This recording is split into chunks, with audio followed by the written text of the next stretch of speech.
आज हम बात कर रहे हैं हार्वर्ड में एडमिशन प्रोसेस की। जब जब मैं हार्वर्ड, एमआईटी, स्टैनफोर्ड जैसी यूनिवर्सिटीज़ में गया हूँ, वहाँ पे काफ़ी बच्चों से मैं इंटरेक्ट करता हूँ, पर्पसली इंटरेक्ट करता हूँ, सुनता हूँ उसको, उनके विचार, उनके आइडियाज़ सुनता हूँ और हर बारी इम्प्रेस्ड होके आता हूँ कि उनके जो थॉट प्रोसेस है कितना चेंज्ड है हार्वर्ड या एमआईटी या स्टैनफोर्ड जैसी यूनिवर्सिटी में जाके। तो मैंने सोचा आज मैं उनका एक एडमिशन प्रोसेस बनाऊं कि क्या उनका एडमिशन प्रोसेस है, कैसे वो लोग चुनते हैं बच्चों को। और वीडियो के एंड में मैं 5 ऐसे टिप्स आप लोगों को दूंगा जिससे आपको एप्लीकेशन थोड़ा दूसरों से बेहतर बन जाए और इजी भी हो जाए आपके लिए। इस वीडियो को आप एंड तक ज़रूर देखना, क्योंकि एंड में मैं वो 5 टिप्स आपको मैं बताऊंगा, काफ़ी इंपॉर्टेंट टिप्स होने वाले हैं। प्लस ऐसा भी हो सकता है कि कहीं पे आपको हार्वर्ड एडमिशन प्रोसेस के बारे में कोई क्वेश्चन पूछना हो या किसी और यूनिवर्सिटी के बारे में एडमिशन प्रोसेस का क्वेश्चन पूछना हो, तो आप कमेंट सेक्शन में ज़रूर लिखना, क्योंकि उससे मैं आपको रिप्लाई कर पाऊंगा और आप उस रिप्लाई को किसी अपने फ्रेंड्स के साथ भी शेयर कर सकते हैं, सो दैट उनको भी कुछ ना कुछ सीखने को मिले। जो हार्वर्ड का एप्लीकेशन है वो 2 टाइम खुलता है, यानी कि 2 टाइम उसमें अप्लाई होता है। पहला जो एप्लीकेशन है उसको कहते हैं early application, restrictive early application, जो 1 नवंबर को ख़त्म हो जाता है। और दूसरा होता है रेगुलर डिसीजन, जो 1 जनवरी को ख़त्म होता है, जिसका डिसीजन, जो अर्ली एप्लीकेशन का डिसीजन जो आता है मिड दिसंबर या एंड दिसंबर तक आ जाता है। और जो रेगुलर डिसीजन होता है उसका जो आता है वो मार्च के एंड या अर्ली मई अप्रैल में आ जाता है। दोनों में अंतर कुछ नहीं है। ऐसा नहीं कि आपको अर्ली में एडमिशन में जाओगे तो आपको कोई एडवांटेज मिलेगा या आप लेट में जाओगे तो आपको कुछ एडवांटेज मिलेगा। As far as Harvard is concerned, किसी भी कैंडिडेट या किसी भी स्टूडेंट को कोई एडवांटेज नहीं मिलता है इन दोनों एप्लीकेशन में। बट अगर आप अर्ली अप्लाई करते हो तो आप अपना जो एजुकेशन है प्लान कर सकते हो। अर्ली मीन्स आपको अर्ली पता लग जाएगा कि आपका एडमिशन हार्वर्ड में हुआ है या नहीं हुआ, यानी कि मिड दिसंबर तक आपको पता ही लग जाएगा कि आपका डिसीजन हुआ है कि नहीं हुआ। अकॉर्डिंगली आप जो बाकी एप्लीकेशन या बाकी दिन बचे हुए हैं उसमें आप लोग फिर थोड़ा सा ध्यान ज़्यादा दे सकते हो, अगर इनकेस आपका नहीं हुआ है। अगर आपका हो गया है then you can be assured कि हाँ यार मेरा एक जगह हो गया है, then you can take a call कि मेरे को बाकी कॉलेज में अप्लाई करना है कि नहीं करना है। 2 तरीकों से आप, रादर 3 तरीकों से आप इसमें अप्लाई कर पाओगे जो एडमिशन प्रोसेस में। इनके 3 ऐप्स हैं, एक कॉमन ऐप है, कॉमन एप्लीकेशन, दूसरा है कोलिशन एप्लीकेशन, और तीसरा हार्वर्ड का जो वेबसाइट है उसके थ्रू भी आप अप्लाई कर पाएंगे। काफ़ी सिंपल सा साधारण सा वेबसाइट है। उसमें उसमें आपको जैसे फैमिली बैकग्राउंड के बारे में पूछा जाएगा, आपके जो है information about the contact details, education, testing, कौन सा टेस्ट दिया है नहीं दिया है, उसके बारे में आपको उसमें भरना है। कोई ऐसा कॉम्प्लिकेटेड नहीं है। आप जो ही आप उसको एप्लीकेशन में लॉगिन अपना बनाओगे तो आप घुसोगे, आपको पता ऑटोमेटिकली पता लगेगा नाम क्या है, किस जगह के रहने वाले हो, कब से हो, फादर कौन, मदर कौन, लैंग्वेज कौन कौन सी बोल पाते हो, इंटरनेशनल ट्रैवल किया है नहीं किया है, किस किस डेमोग्राफी से आते हो, सब कुछ वैसा ही है। मतलब ऐसा कुछ कॉम्प्लिकेट, जैसे आपने कभी अगर आपने कोई जेई वगैरह का या कोई इंजीनियरिंग कॉलेज का या मेडिकल कॉलेज का ऐसा कोई कॉमन फॉर्म भरा हुआ तो आपको वैसा ही आपको वो दिखेगा। दोनों में किसी में भी आप अपना एप्लीकेशन सबमिट कर सकते हो। कोई ऐसा कॉलेज डिफ्रेंशिएट नहीं करता, अगर इस ऐप से मेरे को आया है तो मेरे को ज़्यादा प्रेफरेंस मिलेगी और इस ऐप से नहीं मिलेगी, ऐसा कुछ भी नहीं है। कहीं से भी आप, whatever is convenient to you, you can do it. इसमें 2 चीज़ें जो है वो मैं थोड़ा सा मेंशन करूँगा। अपार्ट फ्रॉम जो रेगुलर इन्फॉर्मेशन आपकी है, जैसे नाम, एड्रेस वगैरह, जो जो चीज़ें उसमें मांगी गई हैं, इसमें एक पर्सनल ऐसे भी है। उसको जो ऐसे को है वो आपको लिखना पहले पड़ेगा। Don't write it in the app, although उसमें एक बॉक्स बना होता है जिसमें आप राइट कर सकते हो, बट आप इसको कहीं पे लिखो, वहाँ से कॉपी पेस्ट करके उस ऐसे को डालो। उससे क्या हो जाता है, अगर कोई आपका कोई गलती है, ग्रामेटिकल मिस्टेक है या स्पेलिंग मिस्टेक है, वो आप उसको पहले चेक करके ही तब उसको ऐसे पर्सनल ऐसे को डालो। इसमें एक एक्टिविटी सेक्शन भी है। उस एक्टिविटी सेक्शन में आप जैसे आर्ट, म्यूज़िक, क्लब या कम्युनिटी एंगेजमेंट है या हॉबीज़ है, या किसी फैमिली के काम से ही आप रिस्पॉन्सिबिलिटी शेयर कर रहे हैं। मान लीजिए आपके छोटे सिबलिंग है, उनका ध्यान रख रहे हैं, या फैमिली में कुछ ऐसी ट्रेजेडी है जिसके कारण आप उतना ध्यान नहीं दे पा रहे बाकी चीज़ों पे, तो आप उसमें टाइम स्पेंड करते हो। बेसिकली पढ़ाई के अलावा आप क्या करते हो, तो उस एक्टिविटी प्रोफाइल में आपको लिखना है, बोलना है। वो सेल्फ एक्सप्लेनेटरी है, आपको दिख जाएगा जो जो आप उसमें फॉर्म वगैरह भरते जाओगे, आपको दिख जाएगा यार मेरा म्यूज़िक में है। अगर आपका म्यूज़िक में है तो आप क्या सीखते हो। सपोज़ आप इंडियन क्लासिक सीख रहे हो और आपके कुछ सर्टिफिकेशन भी हैं, तो वो आप उसमें डाल सकते हो। या मे बी आप बास्केटबॉल प्लेयर हो तो उसमें आप स्कूल लेवल रिप्रेजेंट किया, या कॉलेज लेवल, या मतलब डिस्ट्रिक्ट लेवल या नेशनल लेवल खेला हो, तो वो आप उसमें डाल सकते हो। या फैमिली रिस्पॉन्सिबिलिटी कोई ऐसी है, क्रिटिकल चीज़ है, जो आप फादर नहीं हैं, फादर आर्मी में हैं, आप घर देखते हो, घर की रिस्पॉन्सिबिलिटी लेते हो, तो you can mention, talk about it also. तो वो एक्टिविटी और पर्सनल ऐसे आई थॉट कि मैं आपको थोड़ा सा बता दूं, क्योंकि वो दो चीज़ें हैं वो आपको सोच समझ के करनी पड़ेंगी। इसके अलावा जो हार्वर्ड है, हार्वर्ड कुछ और भी एसेज लिखने के लिए बोलता है आपको, अपार्ट फ्रॉम जो कॉमन ऐप या कोलिजन ऐप के एसेज हैं। उसका पर्पज़ यह है कि वो जो स्टूडेंट है उनको कुछ और ढंग से समझना चाहते हैं।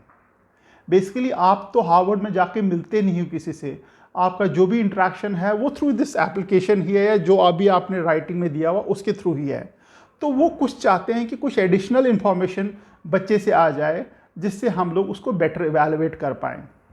हर साल 40,000 बच्चे के करीब अप्लाई करते हैं हार्वर्ड में, और टोटल 1500-1600 सीट्स हैं, यानी कि 4-5% का एक्सेप्टेंस रेट है। तो इसलिए उनको काफ़ी केयरफुल रहना पड़ता है कि कोई अच्छा डिज़र्विंग बच्चा छूट ना जाए। जो शॉर्ट हार्वर्ड एसेज हैं, उसका जो टॉपिक्स हैं सॉरी, जैसे books you have read during the past 12 months, आपने कौन सी किताबें पढ़ी। इसका पर्पज़ क्या है क्वेश्चन का। इसका पर्पज़ यह है कि आप किस तरह के इंटरेस्ट, मान लीजिए आपने पर्सनल ऐसे में म्यूज़िक लिखा हुआ है कि यार मैं म्यूज़िक में बड़ा कुछ करना चाहता हूँ या कर चुका हूँ, तो उसके रिलेटेड कुछ बुक्स भी पढ़ रहे हैं क्या, आप अपनी नॉलेज को कैसे एनहांस कर पा रहे हैं। या आप सपोज़ मैथमेटिक्स में काफ़ी तेज़ है और आपने पर्सनल ऐसे में भी कुछ लिखा हुआ है, आपका मैथमेटिक्स ओलंपियाड जीता हुआ है, कुछ भी जीता हुआ है, तो ये जो बुक्स वगैरह जो है, अगर आप कुछ बुक्स ऐसे मेंशन कर रहे हो जो आपने सही में पढ़ी हो और वो मैथमेटिक्स या म्यूज़िक या आर्ट या स्पोर्ट्स किसी रिलेटेड है, दैट शोज़ कि student is really interested sorry really interested about a particular field. ऐसा नहीं कि हवा में कि मेरे को यहाँ म्यूज़िक पसंद है और यहाँ पे मैं घर में बैठा हुआ हूँ। एक और टॉपिक जैसे ये है, how you hope to use your college education, आप कॉलेज एजुकेशन को कैसे यूज़ करना चाहते हो। बड़ा ट्रिकी सा क्वेश्चन है, लगता बड़ा आसान है, उसके बाद मैं जॉब करूँगा, बट आंसर ये नहीं चाहते हैं वो लोग कि आप इसके बाद क्या जॉब करोगे। वो चाहते हैं कि जो एजुकेशन, हार्वर्ड के एजुकेशन आपने सीखी है, उसको कहाँ कैसे यूज़ करोगे, not in a monetary term कि मैं पैसे कमाऊंगा, जॉब करूंगा, बिजनेस करूंगा। हो सकता है वो भी हो, बट आपको एक स्ट्रॉन्ग अगले 8, 10, 20 साल का एक प्लान बताना पड़ेगा। सपोज आई मैं इकोनॉमिक स्टूडेंट, हार्वर्ड में इकोनॉमिक्स कर रहा हूँ, तो मैं वर्ल्ड बैंक में जाना चाहता हूँ जहाँ पे मैं अफ्रीकन पॉपुलेशन, या suppose I am from India, तो इंडिया सब कॉन्टिनेंट की जो पॉपुलेशन है वहाँ पे ये चीज़ों की रिक्वायरमेंट, मैं उस पर रिसर्च करना चाहता हूँ, उनके लिए कुछ करना चाहता हूँ थ्रू वर्ल्ड बैंक। तो उस चीज़ को आप थोड़ा सा एलैबोरेट कर सकते हो। तो ऐसे ऐसे टॉपिक्स के ऊपर आप पिकअप करके आप ऐसे लिख सकते हो अगर आपको लगता है। कभी ऑप्शनल होता है, कभी ऑप्शनल नहीं, कभी लिखना पड़ेगा, कभी आपको you can skip it also. इसकी जो ही आप एप्लीकेशन कंप्लीट करोगे तो इसकी एप्लीकेशन फ़ी $75 है। तो इसमें बट आपको in case you can request, you can get a fee waiver also. उसमें आपको एक छोटा सा फॉर्म भरना, इंफॉर्मेशन देनी पड़ती है, जिसमें आपकी एलिजिबिलिटी पता लग जाती है कि आप एलिजिबल हो फ़ी वेवर के या नहीं। इसमें आपको टेस्ट स्कोर्स भी देने पड़ते हैं, जैसे सैट है, ACT है, इसके स्कोर्स देने पड़ते हैं। टॉफल अगर आपका है, टॉफल का भी आपने, अगर आपका जो एजुकेशन सिस्टम है लास्ट 2 या 3 साल इंग्लिश नहीं है आपका मेन लैंग्वेज जिसमें बाकी फिजिक्स केमिस्ट्री मैथ्स पढ़ाया जाता है, तो शायद आपको टॉफल भी देना पड़े। बहुत सारे बच्चे टॉफल दे ही देते हैं so that it adds to their credibility, उसको इमेजिनेशन के ऊपर नहीं छोड़ते कि हार्वर्ड मेरे को पूछेगा, आई रिप्लाई मैंने टॉफल दिया, वो दे देते हैं और उसकी मार्क्स भी ऐड कर देते हैं। बट आइडियली स्पीकिंग, अगर आपका एजुकेशन सिस्टम पिछले 2 साल से या 3 साल से आप ऐसे स्कूल में पढ़ रहे हैं जहाँ पे सारे सब्जेक्ट्स आपको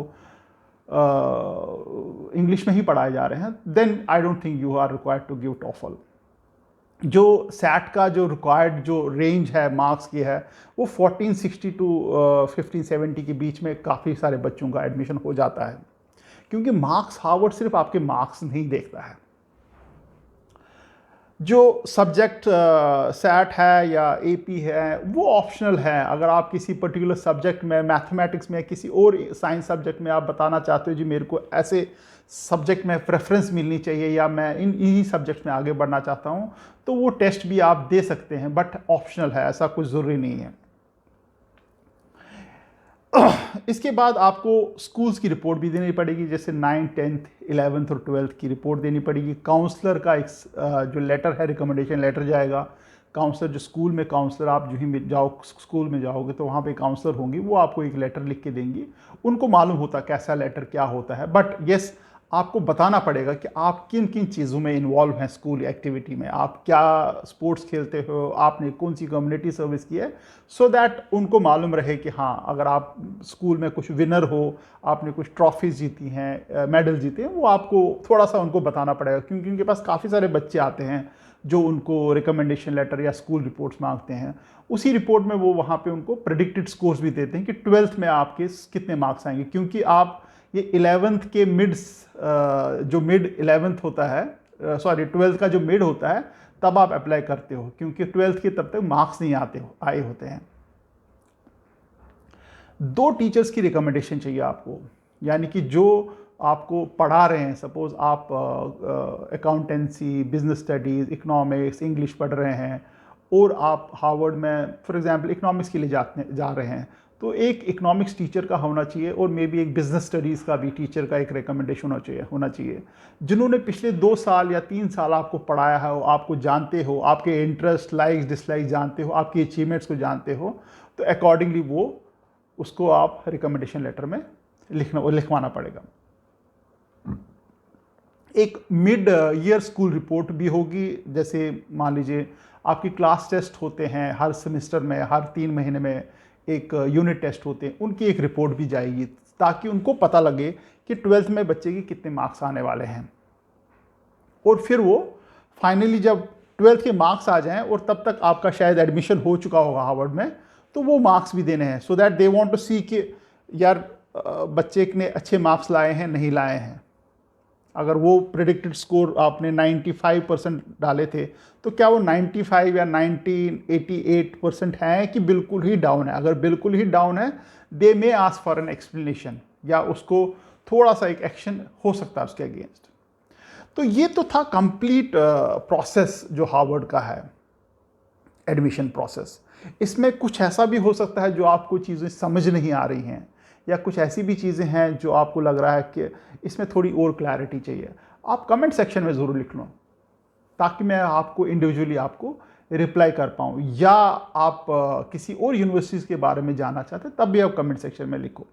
जैसे मैंने वीडियो के शुरू में आपको बताया था, मैं आपको 5 ऐसी टिप्स दूंगा जो आपको हेल्प करेगा to fill up Harvard application and make it better than the other student, और आपका जो प्रोसेस है वो ईजी रहे। पहले जो टिप है, स्टार्ट प्रोसेस अर्ली। अगर आप पहले प्रोसेस स्टार्ट करते हो तो आपको सबसे बड़ा एडवांटेज ये मिलता है टाइम का। आप उस यूनिवर्सिटी के बारे में सोच पाते हो, समझ पाते हो, आप अपने बाकी जो काम है उसके रिलेटेड सर्टिफिकेट्स, जो राइटिंग है, वो सारी तैयारी कर देते हो। आपको स्ट्रेस नहीं होता, क्योंकि काफ़ी ऐसा काम है जिसमें काफ़ी क्रिएटिव थिंकिंग चाहिए होगी, काफ़ी ऐसा काम है जिसमें आपके राइटिंग स्किल चाहिए होंगे। तो इसलिए अगर आप शुरू जल्दी करोगे, जल्दी शुरू करोगे, तो आपको एक एडवांटेज, एज मिलेगा बाकी लोगों से। फॉर एग्जांपल, मेरे को कोई काम 10 दिन में कंप्लीट करना है और मैं वो काम 2 दिन में कंप्लीट करूं और दूसरा बच्चा 10 दिन का काम 10 दिन में ही कंप्लीट करे, तो किसका प्रोडक्टिविटी ज़्यादा अच्छी होगी? जिसने 10 दिन का काम 10 दिन में किया या जिसने 10 दिन का काम 2 दिन में ही ख़त्म कर दिया? 10 दिन वाले की प्रोडक्टिविटी अच्छी होगी, अच्छा काम किया होगा। सो इसलिए स्टार्ट अर्ली, पहला। दूसरा है नैरो डाउन कॉलेज लिस्ट। आप एंड मौके पे जाग जाओगे और बोलोगे यार मेरे को ये सारे कॉलेज को अप्लाई करना, ऐसा मत करो। आप अपनी रिक्वायरमेंट के हिसाब से 5, 10, 15 कॉलेज शॉर्टलिस्ट कर लो जो आपके सब्जेक्ट्स में उनकी काफ़ी रैंकिंग आती है यूएस की, जैसे यूएस न्यूज़ रैंकिंग है या टाइम्स हायर एजुकेशन रैंकिंग है। उसमें देख लीजिए आपके सब्जेक्ट्स के मतलब के टॉप कॉलेजेस कौन से हैं, उनको शॉर्टलिस्ट कीजिए। तो उसके हिसाब से ही आप उन कॉलेजेस को पढ़िए, उन कॉलेजेस के बारे में देखिए क्या क्या है, तो फिर उसमें आप अप्लाई कर सकते हो क्योंकि उनकी रिक्वायरमेंट आपको पता होगी पहले से। दूसरा ये है कि जो थर्ड है वो आप जितनी भी डेडलाइंस हैं, क्योंकि हर एक कॉलेज की डेडलाइन अलग है। जैसे हार्वर्ड की 1 नवंबर या 1 जनवरी है, बाकी एमआईटी की शायद 15 अक्टूबर या 30 अक्टूबर या 1 दिसंबर हो, ऐसी हो सकती है। तो हर एक, अगर आप 15 कॉलेजेस को अप्लाई कर रहे हैं, टॉप के 15 कॉलेज को, तो उनकी डेडलाइन आप कहीं ना कहीं लिख लीजिए, सो दैट लास्ट मोमेंट पे आपको ये ना लगे कि यार ये कॉलेज छूट रहा है, मैं इसको जल्दी जल्दी करूँ, क्योंकि ये काम जल्दी का नहीं है, इसमें 3-4 महीने आराम से लगते हैं। Complete your application before deadline. अब इसका मतलब ये क्या है कि डेडलाइन के बाद क्या तो कंप्लीट हो ही नहीं सकती, कंप्लीट तो पहले ही करनी है। बिफोर डेडलाइन, सपोज आज आपकी डेडलाइन है तो आपकी एप्लीकेशन 5 या 6 दिन पहले ही रेडी होगी होनी चाहिए, और उसको आप रिव्यू करो 1-2 दिन बैठ के कि ये ठीक है, ये ठीक है, ये ठीक है, और 2 या 3 दिन पहले उसको सबमिट कर दो। ऐसा ना हो कि लास्ट मोमेंट पे आपको कोई टेक्निकल ग्लिच आ जाए, आपका इंटरनेट नहीं चल रहा है या उनकी साइट डाउन है या उनका सर्वर डाउन है या कुछ आपको इमरजेंसी कहीं जाना पड़ जाए, कुछ ऐसे फैमिली में सर्कमस्टांसिस हो जाएं, तो इसलिए आप उसको थोड़ा प्लान कर लीजिए कि हफ्ता पहले मैं आपकी एप्लीकेशन रेडी करूं, उसको रिव्यू करूं और जो ही डेडलाइन हो 2-3 दिन पहले उसको सबमिट कर दूं। जो फोर्थ है वो है ऐसे राइटिंग। इसमें थोड़ा सा ध्यान देने वाली बात है, जो पर्सनल ऐसे राइटिंग, इसमें ध्यान देने वाली बात है। मान लीजिए आपको क्रिकेट खेलना है, आप एक स्पोर्ट्समैन हैं, क्रिकेट आता है आपको क्रिकेट खेलना है, और आप एक कैप्टन के पास जाते हैं या कोच के पास जाते हैं, उस टीम के कोच के पास जो आपको बिल्कुल नहीं जानता है, तो आप उसको बोलते हो कि मेरे को क्रिकेट खेलना, मेरे को अपनी टीम में ले लीजिए। पहला अप्रोच ये है कि मैं बहुत अच्छा क्रिकेट खेलता हूँ, मैं पिछले 5 साल से क्रिकेट खेल रहा हूँ, स्कूल टीम में खेल रहा हूँ या कॉलेज टीम में खेल रहा हूँ या मतलब पर्टिकुलर एरिया टीम में खेल रहा हूँ, तो मुझे आप ले लीजिए। पहला अप्रोच ये है।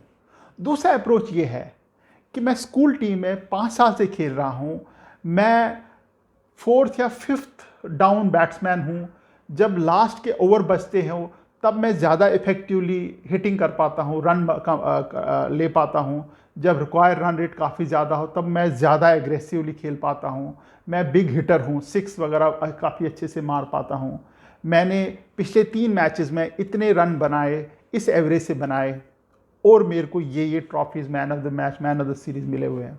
अब मेरे को बताइए दोनों प्रोफाइल या दोनों टाइप के अप्रोचेस में कौन सा अप्रोच होगा जहाँ पे कोच बोलेगा हाँ मेरे को ये प्लेयर चाहिए? डेफिनेटली वो बोलेगा सेकंड वाले में, क्योंकि उसको अब बिल्कुल क्लैरिटी है कि ये जो बच्चा है, ये कैंडिडेट है या स्पोर्ट्स पर्सन है, ये मेरे को 3rd 4th नंबर के लिए इसको मैं कंसिडर करूँगा, और मैं देखूँगा कि ये हिटर है, लास्ट के जब 5, 6, 7 ओवर बचेंगे तब ये मेरे को सबसे ज़्यादा काम में आएगा। ये है पर्पज़ ऐसे लिखने का कि आप अपने बारे में जितने डिटेल से with lot of data and credibility बताओगे, तब आपका ऐसे श्योर शॉट हिट होगा। कितना वैल्यू आप ऐड कर रहे हो वो जो 1500-1600 बच्चों की क्लासरूम में। All India JEE, all India rank 1 को कोई गारंटी नहीं है कि उसको हार्वर्ड में एडमिशन मिलेगा, बट जिसका जेई आईआईटी में कोई 10, 15, 20 हज़ार का रैंक आया हो और उसके फैमिली सर्कमस्टेंसेस एक्सट्रीम हो, पॉसिबिलिटी है उसको एडमिशन मिल जाए, क्योंकि वो एक ऐसे डाइवर्स बैकग्राउंड से आया होगा जो काफ़ी ऐड करेगा वैल्यू टू द बैच। और जो ऑल इंडिया रैंक 1 है उसने कहीं से कोचिंग की होगी, किसी अच्छे प्राइवेट स्कूल से पढ़ा होगा, और टीचर्स भी होंगे, ट्यूशन भी होंगे, फादर मदर काफ़ी रईस होंगे, तो उसने ऑल इंडिया रैंक किया। बट समबडी जो रोड साइड कोई ठेला चलाता हो, उसके बेटे ने या बेटी ने ऑल इंडिया रैंक 100, 200, 500, 5000 लिया, उसको मिलने के चांसेस, क्योंकि एक्सट्रीम सर्कमस्टांसिस से वो बच्चा आया हुआ। सो इसलिए आप ऐसे को वैसे लिखिए कि आप अपने बारे में जितनी भी इंफॉर्मेशन जो क्रेडिबल इंफॉर्मेशन है वो बता पाएँ। जो लास्ट है that is extra curricular activities. आपकी जितनी भी एक्स्ट्रा करिकुलर एक्टिविटीज़ है, जैसे क्लब है, स्पोर्ट्स हैं, हॉबीज़ हैं, पेंटर, आप शायद पेंटर भी हो सकते हैं, आप शायद बहुत अच्छे डांसर भी हो सकते हैं, उनके बारे में आप ज़रूर बताइए, क्योंकि वो जानना चाहते हैं कि जो आप खाली टाइम है, आप पढ़ने में और सोने के टाइम के अलावा जितने भी आपके 5, 10, 15 घंटे बचते हैं, उसमें करते क्या हो आप। ये भी हो सकता है आप कुछ एडिशनल भी पढ़ रहे हो, आपने कोई एडिशनल लैंग्वेज भी ली है, आपने साइंस ओलंपियाड के लिए भी प्रिपरेशन कर रहे हो, बट आप ये भी हो सकता है आप कम्युनिटी सर्विस कर रहे हो, आप संडे संडे गुरुद्वारे में जाके वहाँ कार सेवा कर रहे हो सकता है।